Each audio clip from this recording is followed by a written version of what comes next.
ವೇದಿಕೆ ಮೇಲಿರುವ ಎಲ್ಲ ಗಣ್ಯ ವ್ಯಕ್ತಿಗಳಿಗೆ ಹಾಗೂ ಎಲ್ಲ ಧ್ಯಾನ ಬಂಧುಗಳಿಗೆ ಶರಣ. ಈಗಾಗಲೇ ನಮ್ಮಲ್ಲಿ ಶಿರೋಜ್ ಗುಡೇಸರು, ಕುಲಕರ್ಣಿಯವರು, ಸರ್ ಅವರು, ಆಮೇಲೆ ನಾನು ಈ ಧ್ಯಾನಕ್ಕೆ ಬಂದು 1 ವರ್ಷ ಆಯಿತು. ನನ್ನ ಹೆಸರು ಶಿವರಾಜ್ ನೋವಾದೆ, ನಿವೃತ್ತಿ ಉಪನ್ಯಾಸಕರು, ಧನಾಕೃಷ್ಣ ಪಾಲಿಟೆಕ್ನಿಕ್.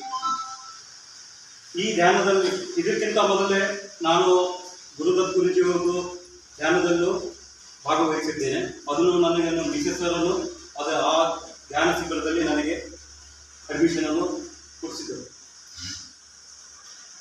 ಈ ಧ್ಯಾನಕ್ಕೆ ಬರೋಕ್ಕೆ ಮೂಲ ಕಾರಣ ಅಂದರೆ ನಮ್ಮ 1 ವರ್ಷ ಹಿಂದೆ, ಅಂದರೆ ಸುಮಾರು 2 ವರ್ಷ ಹಿಂದೆ ನನಗೆ ಸ್ಪೈನಲ್ ಕಾರ್ಡ್ ಆಪರೇಷನ್ ಆಗಿತ್ತು. ಸ್ಪೈನಲ್ ಕಾರ್ಡ್ 3.5 ತಾಸು ಆಪರೇಷನ್ ಇತ್ತು. ಆಮೇಲೆ ಆಪರೇಷನ್ ಆದಮೇಲೆ ನಾನು ನಡಿಬೇಕಂತಂದ್ರು ಡಾಕ್ಟರ್ ಅಂದರು ಒಟ್ಟು ನಡ್ಲಿಕ್ಕದು ಆಗ್ತಿದ್ದಿಲ್ಲ ಅಂತೇಳಿ ಇಬ್ಬರು ಸಪೋರ್ಟ್ ತೊಗೊಂಡು ನಡ್ಲಿಕ್ಕೆ ಇದು ಆಗ್ತಿತ್ತು. ಆಗ ಡಾಕ್ಟರ್ದಲ್ಲಿ ನಾನು ರಿಕ್ವೆಸ್ಟ್ ಮಾಡಿದೆ, ನನಗೆ ವಾಕರ್ ಕೊಡ್ರಿ ಅಂತ. ಆಗ ಡಾಕ್ಟರ್ ಹೇಳಿದ್ರು, ವಾಕರ್ ಬೇಡ, ನೀವು ವಾಕರ್ ತೊಗೊಂಡ್ರಂದ್ರು ನೀವು ಅದ್ರ ಮೇಲೆ ನೀವು ನಿಮ್ಮ ಅವಲಂಬಿತವಾಗಿರಬೇಕಾಗ್ತದೆ, ಅದರಿಂದ ಅದ್ರ ಬಗ್ಗೆ ವಿಚಾರ ಮಾಡಬೇಡ್ರಿ ಅಂತಂದರು. ಹಾಗೆ ಕಷ್ಟಪಟ್ಟು ಸಪೋರ್ಟ್ಲಿಂದ ನಡೀತಾ ಇರ್ತಿದ್ದೆ. 1 ವರ್ಷ ಆದಮೇಲೆ ಜುಲೈದಲ್ಲಿ ಜೂನ್ನಲ್ಲಿ ನಮ್ಮ ಓಣಿಯಲ್ಲಿ ಇರುವ ಬಸವಶ್ರೀಯವರು, ಸ್ವಾಮಿಯವರು, ಆಮೇಲೆ ನಮ್ಮ ಮನೆಯವರೆಲ್ಲರೂ ಈ ಧ್ಯಾನಕ್ಕೆ ಬಸವಶಾಂತಿ ಮಂಟಪದಲ್ಲಿ ಹೋಗ್ತಾ ಇದ್ರು.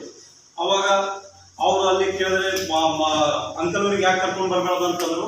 ಅವಾಗ ಬಂದು ಹೇಳಿದ್ಮೇಲೆ ನಾನು ಆ ಮಂಡಲ ಧ್ಯಾನದಲ್ಲಿ ಭಾಗವಹಿಸಿದ್ದ ಮೇಲೆ ಒಂದು 41 ದಿವಸ ಆದ್ಮೇಲೆ 21-30 ದಿವಸ ಅಟೆಂಡ್ ಆದಮೇಲೆ ನಾನು ಯಾರು ಸಪೋರ್ಟ್ ಇಲ್ಲದೆ ನನ್ನ ಈಗ 1 ವರ್ಷ ಆಯಿತು, ಯಾರು ಸಪೋರ್ಟ್ ಇಲ್ಲದೆ ನಾನು ನಡ್ಲಿಕ್ಕಾಗ್ತದ ಎಲ್ಲ ಇದು ವ್ಯವಸ್ಥೆ ಆರೋಗ್ಯದಲ್ಲಿ ಬಹಳ ಸುಧಾರಣೆ ಆಗೈತಿ.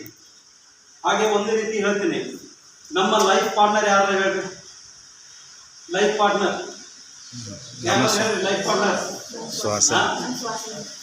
ಯಾರು ಈಗ ಲೈಫ್ ಪಾರ್ಟ್ನರ್ ಅಂತ ಕೇಳ್ತೀವಿ ಅಂದ್ರೆ ನಮ್ಮ ಹೆಂಡತಿ ಅಂತೀವಿ, ಅಥವಾ ತಂದೆ ತಾಯಿ ಯಾರು ಹೇಳ್ತೀವಿ.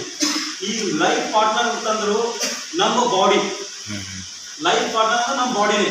ನಮ್ಮ ಬಾಡಿ ನಾವು ಆರೋಗ್ಯವಂತವಾಗಿ ಇಟ್ಕೋಬೇಕಂತಂದ್ರು ಇದರಲ್ಲಿ 3 ಮಾಡಬೇಕು. ಒಂದು ಮೌನ, ವಾರದಲ್ಲಿ 1 ತಿಂಗಳಲ್ಲಿ 1 ಮೌನ ಆಚರಣೆ ಮಾಡಬೇಕು.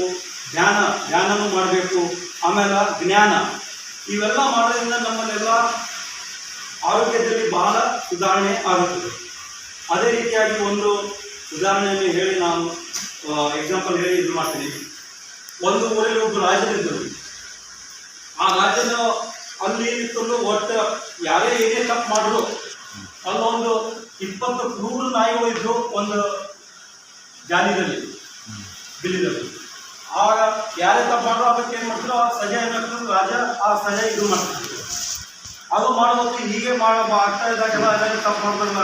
ಅದೇ ಒಂದೇ ರೀತಿ ಒಂದು ದಿನದಲ್ಲಿ ಏನಾಯ್ತು, ಒಂದು ಸಲ ಪ್ರಧಾನಮಂತ್ರಿ 20 ವರ್ಷದಿಂದ ಅವ್ರು ಪ್ರಧಾನಮಂತ್ರಿ ಇದ್ದರು. ಅವರು ಒಂದೇನೋ ಇದು ಆಗಿ ಅವರು ತಪ್ಪು ಮಾಡ್ತಾರಂತೆ. ತಪ್ಪು ಮಾಡಿದ ಮೇಲೆ ಏನಾಗ್ತಲ್ಲ, ರಾಜ್ಯದ ಆಜ್ಞೆಯನ್ನ ಅವರಿಗೆ ಸಜಾ ಕೊಡ್ಬೇಕಂತೆ. ಅವ್ರಿಗೆ ಏನು ಮಾಡ್ತಾರೆ, ಸಜಾ ಮಾಡ್ತಾರೆ, ಇದು ಮಾಡ್ತಾರಂತೆ. ಸಜಾ ಕೊಟ್ಮೇಲೆ ಅವ್ರಿಗೆ ಕೇಳ್ತಾರ, ಒಂದು ರಾಜ್ಯ ಕೇಳ್ತಾರೆ, ಇದು ಏನಾದರೂ ಕೊನೆ ಇಚ್ಛೆ ಹೇಳೋದು. ಪ್ರಧಾನಮಂತ್ರಿ ಹೇಳ್ತಾರ, ನನಗೊಂದು 15 ದಿವಸ ಕೊಡ್ರಿ, 15 ದಿವಸ ಅವಕಾಶ ಕೊಡ್ರಿ, ಆಮೇಲೆ ನೀವು ಬೇಕಾದ್ರೆ ಇದು ಮಾಡಿ ಅಂತಾರೆ. ಆ ಪ್ರಕಾರ 15 ದಿವಸ ಅವರಿಗೆ ಏನಾಗ್ತದೆ, ಅವಕಾಶ ಕೊಡ್ತಾರೆ. ಆ 15 ದಿವಸದಲ್ಲಿ ಆ ಏನು 20 ಪ್ರಾಣಿಗಳು, ಕ್ರೂರ ನಾಯಿಗಳು ಇರ್ತವಲ್ಲ, ಅದರ ಜೊತೆ ಪ್ರೀತಿ, ಪ್ರೇಮ, ವಾತ್ಸಲ್ಯದಿಂದ ಅವರ ಸಂಘಟನೆಯನ್ನು ಅವರು ಪ್ರಧಾನಮಂತ್ರಿ ಇದು ಮಾಡ್ತಾರಂತೆ. 20 ದಿವಸ ಆದಮೇಲೆ ಯಾವಾಗ ಪ್ರಧಾನಮಂತ್ರಿಗೆ